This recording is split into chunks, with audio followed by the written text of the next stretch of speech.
Salut, moi c'est Guillaume, je suis gay et j'ai été très longtemps sexuellement bloqué. Ce podcast, c'est comme un guide. Chaque épisode t'aide à sortir du non-dit, à entendre tes désirs et donne des conseils pratiques pour ta vie sexuelle ou amoureuse. J'essaie de vivre de ce podcast, alors si tu aimes mon contenu, fais un don. Tape bit.ly/comment devenir dans ton navigateur. Tu auras aussi mon Instagram pour voir ma petite tête et les infos pour venir à une rencontre entre auditeurs dans ta ville. À la toute fin de cet épisode, je t'en dis plus sur les coulisses du podcast et comment la communauté des auditeurs peut t'aider. Allez, place à ton épisode, bonne écoute.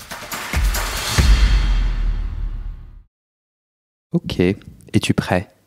Oui. Est-ce que t'es confortable? Oui, je suis confortable et j'oublie le micro. T'as vu, hein? Ouais, après 2 minutes. T'as vu, il est très imposant au début. Au début, très proche, imposant, mais au final, j'oublie. Très bien.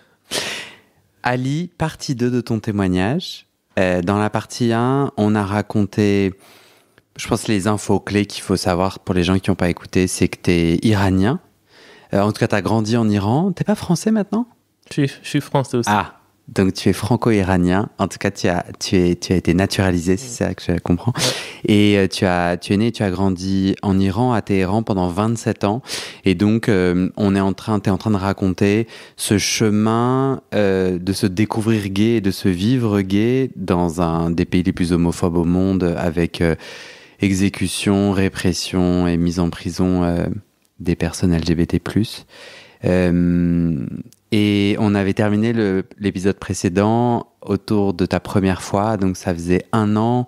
Tu échanges pendant 1 an en ligne avec un homme un peu plus âgé que toi, qui a du poil au torse, avec qui tu as fait plusieurs fois du sexe par webcam, avec la peur au ventre de te faire gauler par ta famille, mais aussi toujours un peu en te demandant est-ce que c'est pas un policier, est-ce que je peux pas être observé, etc. Et un jour, vous décidez de vous rencontrer. Quel a été le déclic? Tu te souviens qui a proposé? Je pense que c'était lui qui a proposé de se voir. Oh. Elle a dit tu viens ou pas? Après 1 an? Après 1 an. Toi, tout de suite, t'as pensé quoi? J'ai dit ouais, je veux le voir parce que j'ai envie de commencer l'expérience d'avoir le rapport sexuel.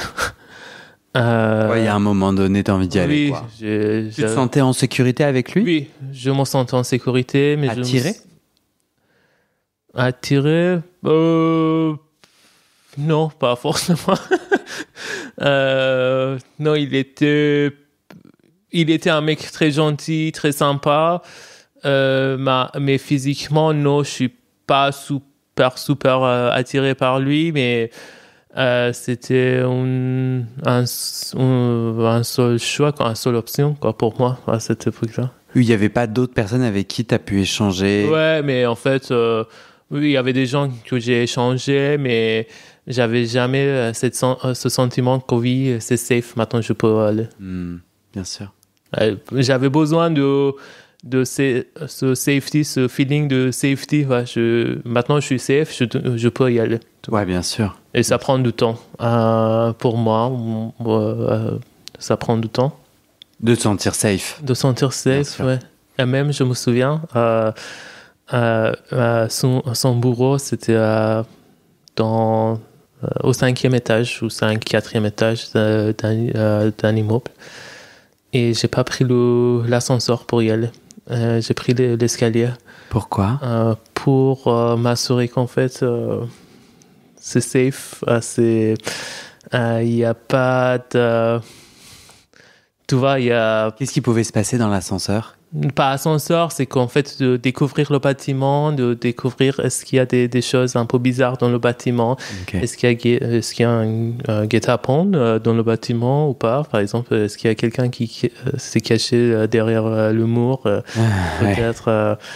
Et après, il a ouvert la porte. Ouais. Elle m'a dit, tu es venu en escalier? J'ai dit, ouais. Elle a dit, oui, maintenant tu es assuré. t'es assuré qu'en fait, il y a personne, il y a rien de particulier. Ouais. Et j'ai dit, ouais, Et lui aussi, il était très, très stressé. C'était sa première fois, lui aussi? Non, je pense pas, parce qu'il était âgé, mais en fait, comme il était marié, il voulait pas Prendre de risques, quoi. prendre de risques. Tu as quel âge, toi, à ce moment-là? 19 ans, je pense. Qu'est-ce que... Quand tu le vois, tu te dis quoi? Quand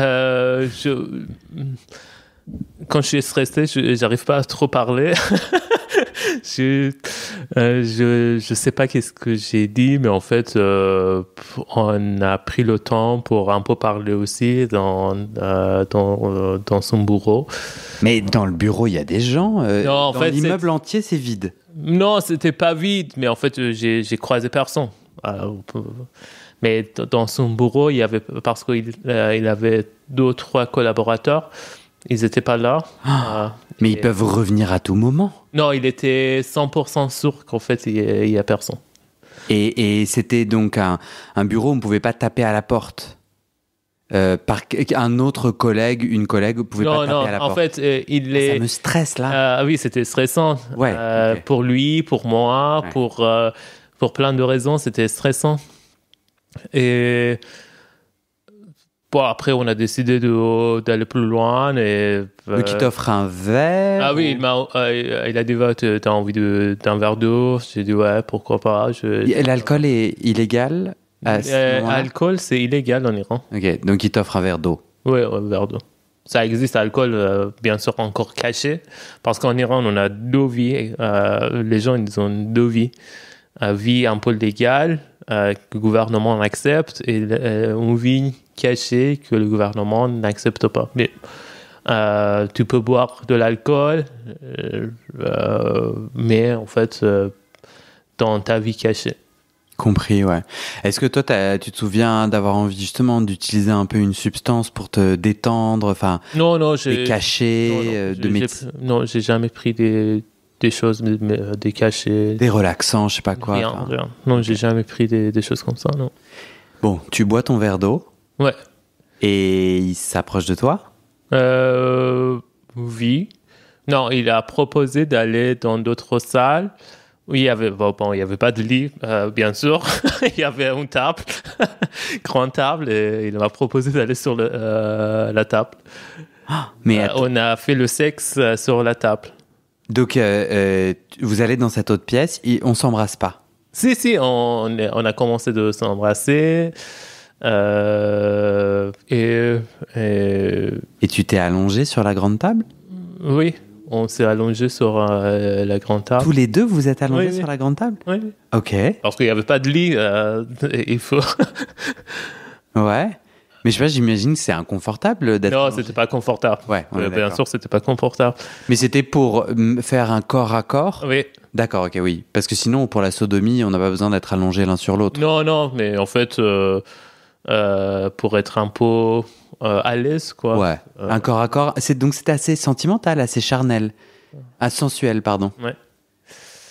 Non, tes yeux me disent non. Ou tes yeux me disent j'ai pas compris. Non, j'ai pas compris ta question. Ok, pas de souci. Là, je parle d'un corps à corps. Tu l'as trouvé doux. Tu l'as trouvé, tu vois, doux, gentil, précautionneux, prévenant. Il te faisait des caresses. Il prenait soin de toi. Au contraire, donc ça, c'est le côté plus sensuel. Tu connais le mot sensuel? Ah oui. Okay. Oui, il m'a appris. Oui, il était très doux. Il était gentil. Et moche. Non, pas moche, mais juste, il n'était pas... Pas de ton goût. J'essayais de faire une petite blague, oui, je sais pas. Mais peut-être je devrais pas faire des petites blagues. Ok. Et vous aviez un peu parlé de ce que toi, vous étiez ok de faire? Vous avez pendant un an beaucoup parlé de ce sexe possible entre vous? Oui, on avait déjà parlé, mais pendant le moment qu'on a rencontré, non, on n'a presque pas parlé, parce qu'il était stressé, il ne voulait pas parler. Moi, j'étais stressé, je ne voulais pas parler.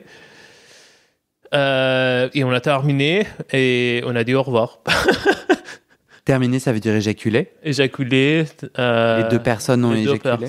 2 personnes, oui. Et qui a pénétré qui? Moi, pénétrer lui. Tu l'as pénétré. Ouais. Ok. Et toi, à ce moment-là, c'est quelque chose qui t'excite? Tu te sens autant pénétré que pénétrant, sans... J'étais jamais passif avant de ça, parce que c'était ma première fois. Et ouais, il voulait être passif. Et tu te souviens avoir éprouvé du plaisir? Oui. Je me souviens pas de plaisir, je me souviens de stress. Bah, tu m'étonnes. Ouais. Et t'es arrivé à bander? Moi, je pense que j'ai Oui, bander et tout. Je regarde la porte sans cesse. Elle l'a fermée à clé ou pas? Oui. Ah, ok. Et il y avait des rideaux et tout. Hein. Ouais. Ok. Mais quand donc- même, c'est toi. Non, mais bien entendu. C'est ultra stressant. Est-ce que vous vous étiez organisé une histoire? Donc, imagine, ça tape à la porte. Vous avez fermé à clé tous les rideaux des fenêtres. Hein. Vous aviez une petite histoire en tête à raconter pour expliquer pourquoi vous étiez dans un bureau enfermé à deux? Non.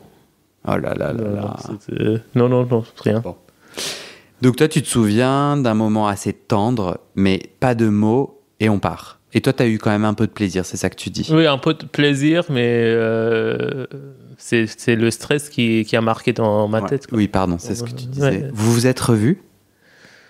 Ah oui, une ou deux fois après, mais après avec 1 an de décalage chaque fois. Ok. Parce que mais en fait, c'était intéressant parce que quand je suis sorti de ce bâtiment, j'étais un peu soulagé parce que je savais que c'est fini ce stress. Tu vois,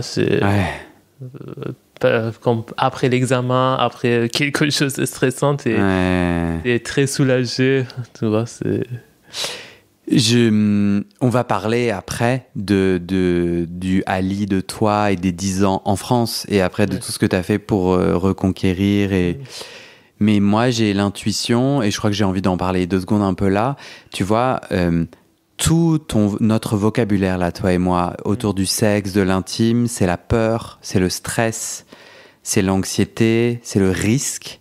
C'est ça que tu as dû et que tu es en train de dénouer aujourd'hui? T'as l'impression que, tu vois, cette première fois, peur d'être surpris, la peur, le stress, l'inconfort, est-ce que tu le charries encore? Est-ce que tu l'as encore? Moins en moins, oui, moins en moins, mais encore, ça existe dans moi. Parce qu'en fait, même sur les applications, j'ai envie de... pour moi, c'était jamais un plan direct now, entre guillemets. Là, tu parles en France. Enfin, oui, je parle en France. Je fais rarement les plans comme ça. Je veux d'abord découvrir la personne d'autre côté. Et ça, tu le lis? Pas forcément de parler 1 an, c'est juste de parler un peu de 2-3 messages et après... Et ça, tu le comprends comme une réponse à ce trauma ou simplement ta personnalité? Enfin, en gros, tu es en train de décrire ce que moi aussi je fais alors que j'ai pas grandi. Non, j'ai appris de me protéger comme ça. Ouais. Toi, et tu sens que ta nature profonde, si tu pouvais vraiment suivre tes désirs et t'autoriser, parfois tu ferais du plan cul direct. Mais tu te l'interdis. Pas interdit, mais je fais vraiment rarement. Et chaque fois, en fait, que je fais, je suis un peu stressé. Tu revis ce stress que tu avais avant. Ouais, ce stress, ouais. Ok. Tu me disais que dans toute ta sexualité que tu as eue jusqu'à 27 ans en Iran, on ne s'embrasse pas. Je me souviens que d'avoir noté ça. Ouais. Tu peux m'en dire un peu plus? Les hommes, toi, tu as envie d'embrasser les hommes que tu rencontres et eux te disent non. Il y avait des cas, en fait, il y avait des rencontres que oui, il y avait on s'est embrassé pour commencer, mais je me souviens aussi, il y avait des rencontres que on s'est pas embrassé, En France, pareil. Ça, pour le coup, c'est pas une spécificité. En France, pareil. Non? Ouais, parce qu'en fait, ouais, en France, pareil, sauf qu'en fait, en Iran, j'ai l'impression qu'en fait, ils voulaient pas forcément de s'embrasser. Ils voulaient juste baiser et éjaculer, tu vois. Ouais. Pas de sensualité. Pas de sensualité. Pas de possibilité amoureuse. Oui, exactement. Je sais pas si c'était ils ont fait exprès ou pas exprès, ça je sais pas, mais pour éviter toutes les complexités après, et juste on se baise et après on éjacule et après c'est fini. Et je vais te demander de te mettre bien en face de ton micro. Non, ne t'excuse pas, il n'y a aucun souci. C'est intéressant parce que tu me disais, il y a une focale anale. Ouais. Faut le dire vite. Il y a une focalisation. Moi, mes préjugés, c'est je suis discret, j'ai peur, tu me suces, j'éjacule et je me barre. Oui. Je trouve que de te baiser ou de me faire baiser, voilà, c'est un peu plus... Tu vois, donc dans mes préjugés, j'aurais imaginé pas du tout de pénétration anale. Or, tu me dis exactement le contraire. Tu me dis qu'on te l'a demandé souvent, voire c'était automatique. C'est ça ? Ouais, c'était automatique. Au moins, sexe, c'était copénétration. On se caresse pas. Ouais, on se caresse pas. Il y a un peu une préparation anale pour t'ouvrir. Non, je pense pas. Non, c'était juste direct. Direct et ça rentre. Ouais. Ok. Toi, tu étais pénétré, pénétrant, un peu des deux.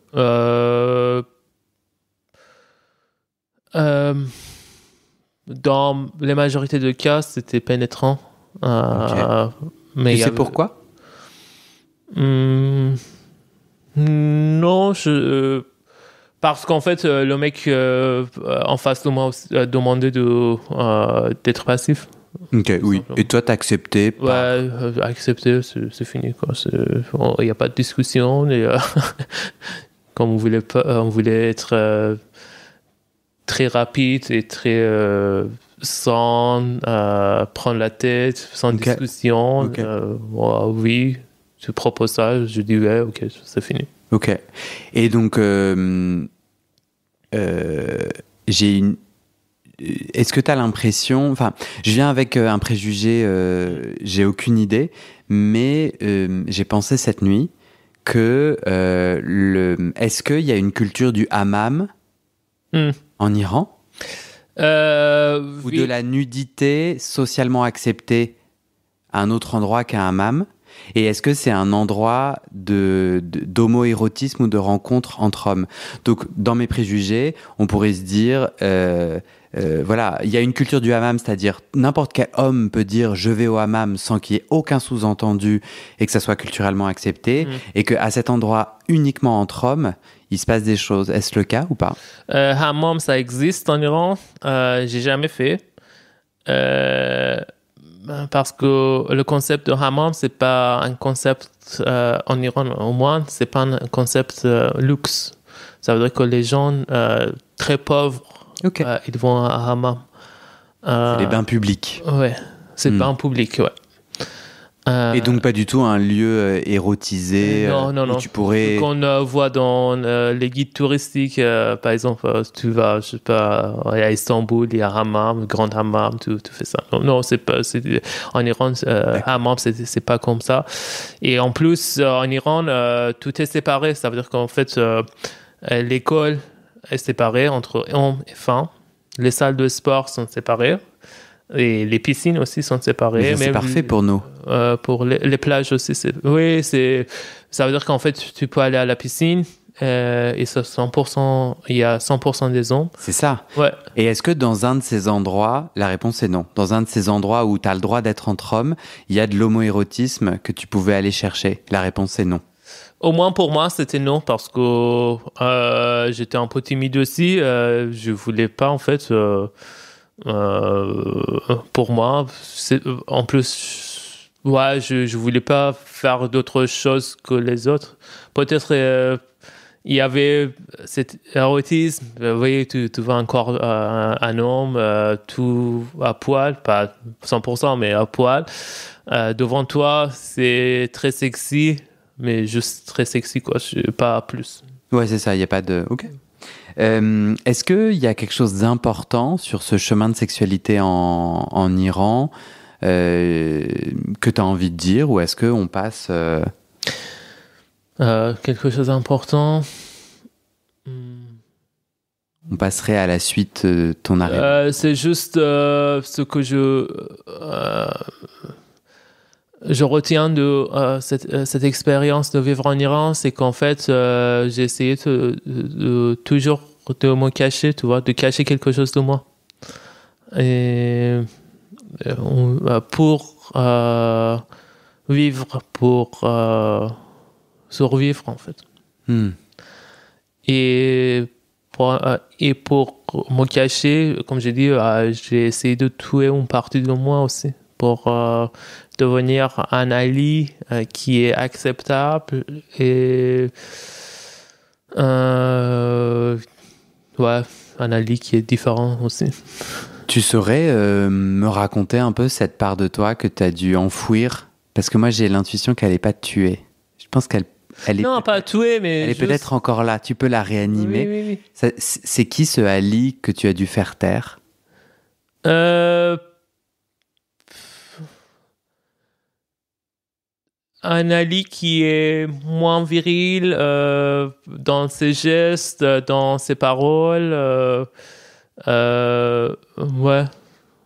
Juste dose de virilité, tu vois. Ouais. Donc c'est comment ton corps se comporte, Ouais. comment ta voix se pose. Ouais. Est-ce qu'il y a aussi une façon que tu aimerais de danser? Est-ce qu'il y a un... Ouais, peut-être parce que danse en Iran, c'est un acte très féminin. Ça veut dire que les femmes, elles dansent, mais les hommes, ils dansent aussi, mais de manière très... je sais pas comment décrire. Viril. Viril, ouais. Danse viril.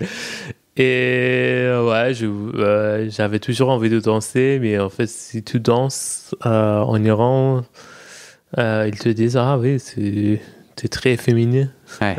Toujours ce danger. Ouais, ce danger. Et vraiment ce lien profond qui, pour le moment, existe dans toutes les cultures, toutes les religions et tous les témoignages que je collecte depuis 3 ans. Donc, je dis pas que je suis allé partout, je dis pas que j'ai eu toutes les voix, mais ce lien profond entre misogynie et homophobie, et elle est partout, quoi. C'est vraiment cette détestation de la femme, de ce qui fait femme, de ce qui fait efféminé, elle est universelle. Ouais, c'est universel. Et c'est vraiment cet enjeu du coup de l'orientation sexuelle, parce que tu peux être gay, bi ou queer et avoir une corporalité très masculine, dite masculine. C'est pas, je suis pas en train de dire gay est égal efféminé, mais ceux d'entre nous qui peuvent avoir voilà, un corps qui fait bien ce qu'il veut, une façon, une envie de danser, une joie, hein, eh ben, on est harcelé, on est réduit, on est humilié, et au final, on ramène à la détestation de la femme, quoi. Oui. Ça me frappe. Mais ça, je te propose qu'on en parle juste après, là maintenant, de justement, qu'est-ce que tu dois reconquérir aujourd'hui? Qu'est-ce que tu es en train de faire revivre, réparer? Avant qu'on passe du coup à toi en France, je voulais terminer l'Iran avec ton frère, parce que c'est intéressant. Ton frère, aujourd'hui, il t'a dit qu'il était hétéro? Oui. En tout cas, ce que tu sais. Et est-ce que tu peux raconter comment il a compris que tu étais gay? Qu'est-ce qui s'est passé? Et toi, tu m'as dit qu'il a dit c'est OK. Ce qui est très étonnant pour un homme qui grandit dans le même pays que toi et qui est abreuvé des mêmes conneries. Ouais. Comment il a su? Tu lui as dit? En fait, on avait un seul ordinateur à la maison. Alors, on partageait l'ordinateur. Alors, ah non. Et moi, j'ai utilisé l'ordinateur pour chatter avec les autres. Ah non, toi aussi, l'historique. Ouais, c'est l'historique? Oui, l'historique. Ah là là, tu sais, c'est l'endroit où il montre les pages que tu as visitées précédemment. Non, mais il a voulu ça, il a dit, tu visites ce type de site web, je dis ouais. C'est un site dont le nom est compréhensible par un hétéro que c'est gay? Ou il a cliqué dessus? Je sais pas exactement qu'est-ce qu'il a fait, mais il a trouvé qu'en fait j'ai déjà visité ce type de site web gay. Et il a dit t'as visité ça. Mais là t'as dû faire un arrêt cardiaque. C'était stressant. Ouais, mais il a dit ok, c'est ok. Il n'a pas réagi autrement. Il a dit ok. Après, ça s'est bien passé, tu vois. C'était très cool. C'était quoi? Il a dit c'est ok et vous n'en avez plus jamais reparlé? Ouais, on n'a pas reparlé, c'est vrai. Ok, ouais. Oui, donc je me suis un peu emballé dans mon intro quand je dis que c'est un allié.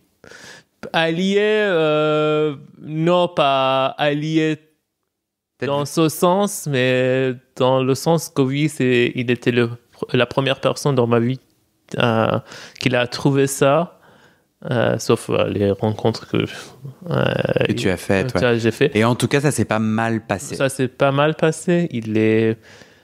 Et maintenant, je pense qu'il n'est pas opposé, tu vois. Il me soutient, sauf qu'il me soutient pas dans mon parcours sexuel, mais juste dans ma vie en général. Aujourd'hui? Oui. Oh. Qu'est-ce qu'il fait selon toi?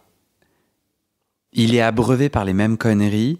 Il n'y a pas d'histoire, de récit gay positif. Donc, il est abreuvé par l'idée que tu es un malade, que tu dois être... Non, il n'a pas cette vision d'être malade. Et comment il a fait pour passer entre les mailles du filet? Ça, je sais pas. J'ai jamais parlé avec lui de ça. Okay. Mais de toute façon, en fait, moi, j'ai des parents qui sont pratiquants.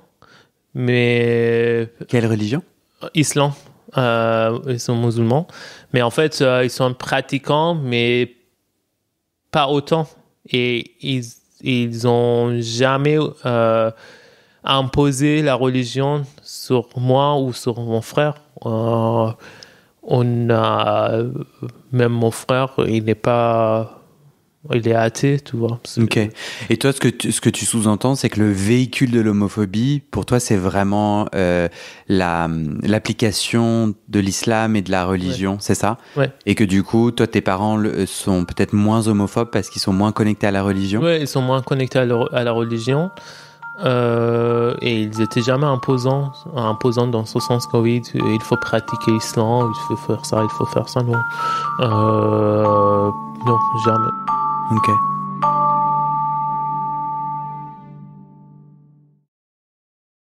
Je dois te parler d'un projet un peu fou. Je veux partir sur les routes de France et du monde entier pour des rencontres, des enregistrements live, j'arrive même pas à le dire, des enregistrements live près de chez toi dès cet été jusqu'à la fin 2025. Oui, une sorte de tournée internationale. Tu le sais peut-être, je vis à Paris, mais moi quand je regarde mes stats d'écoute, vous êtes 80% à vivre hors de Paris, partout en France, en Suisse, au Québec, en Belgique, en Afrique francophone et partout dans le monde. Moi j'ai envie qu'on se rencontre, alors je peux pas vous demander de tous venir à Paris, soit, donc je viens à vous. Mais voilà, tu le sais, je suis solo dans cette aventure, le podcast n'est pas encore à l'équilibre financier, donc je viendrai là où je trouve quelques auditeuristes qui peuvent m'aider à organiser et ou à m'héberger. Si tu es partant, tu vas sur le site du podcast, j'ai mis un petit formulaire que tu me remplis. Petit PS, est-ce qu'il y a des Québécois là qui m'écoutent? Rapprochez-vous. Alors faut pas le dire aux autres auditeuristes. Faudrait pas que ça les vexe, mais en vrai vous êtes un peu mes préférés parce que j'ai l'espoir de commencer cette tournée au Québec cet été, alors contactez-moi. Et maintenant, je te donne les dernières infos sur les coulisses du podcast et comment la communauté des auditeurs peut t'aider. Mais d'abord, on doit parler sous. Ce podcast, c'est mon boulot à temps plus que plein et j'ai pris 2 décisions. Première décision, je ne veux pas rendre le podcast payant. Je veux qu'il reste accessible. Deuxième décision, je ne veux pas non plus de sponsors commerciaux.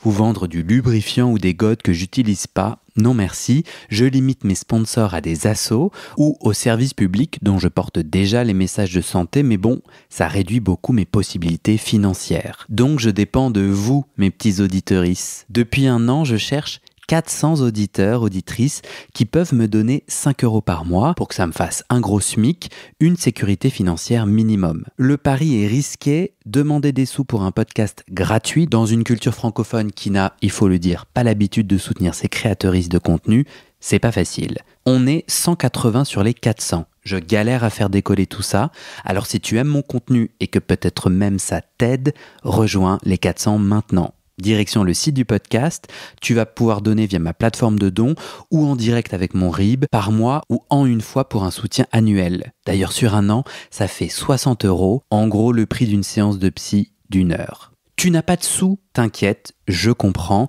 alors clique tout de suite sur s'abonner dans ta plateforme d'écoute, active les notifications pour recevoir le titre de l'épisode dès sa publication et mets 5 étoiles et un commentaire sur la page du podcast sur Spotify et Apple Podcast. Ces petites actions, ça pousse l'algorithme à proposer le podcast à plus de gens et ça m'aide à trouver des témoignages et des donatrices.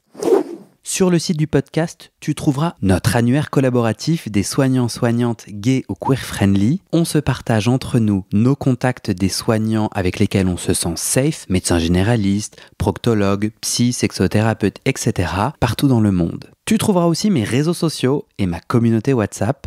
Je te montre ma petite tête, je te raconte les coulisses du podcast. Souvent, je pose des questions pour des futurs épisodes. Je demande de l'aide ou toi. Tu peux aussi m'envoyer des messages, par exemple des messages d'amour pour me motiver, ça me fait très plaisir.